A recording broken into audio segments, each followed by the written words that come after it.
Сенатската комисија за надворешни работи ќе има сослушување за протоколот за влез на Северна Македонија во НАТО, рече председавачот со комисијата сенаторот Джеймс Риш во интервју за Гласот на Америка. За финализирање на процесот, протоколот ќе треба да оди на гласање пред целиот Сенат и многу веројатно тоа ќе се случи во јуни. Тој очекува голема поддршка за ратификација или, како што рече, 98 од 100 сенатори би гласале за. For North Macedonia and for the Balkan region, it closes what's been kind of a hole there. Мислам дека со ова ќе се пополни голема празнина што постоеше во Северна Македонија и на Балканот. Веруваме дека државата ќе биде цврсто дополнување на НАТО силите во регионот. Риш смета дека специјално нешто што Северна Македонија ќе донесе на алијансата е полигонот за вежбање, кој според него ќе се користи многу почесто со зачленувањето во НАТО.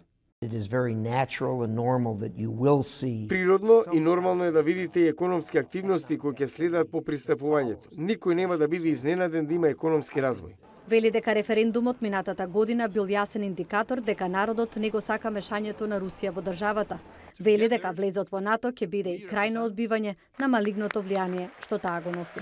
Most people who believe in the same things and want to push back against Russian aggression. Верувам дека повеќето луѓе би сакале да се спротивстават на руската агресија и да се најдат по заштита на најсилната војна алијанса што некогаш била креирана во историјата на светот.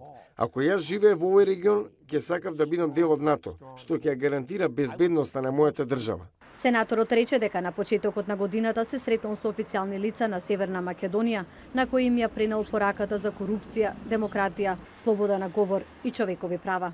It's who we are. I mean, that's why America is what it is. Тој нагласи дека Северна Македонија е партнер на САД и тие и натаму ќе останат силен поддржувач на интересите на македонските граѓани.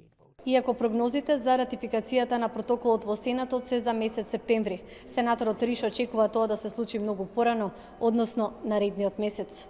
Милена Ѓоргиевска, Гласот на Америка на македонски јазик, Вашингтон.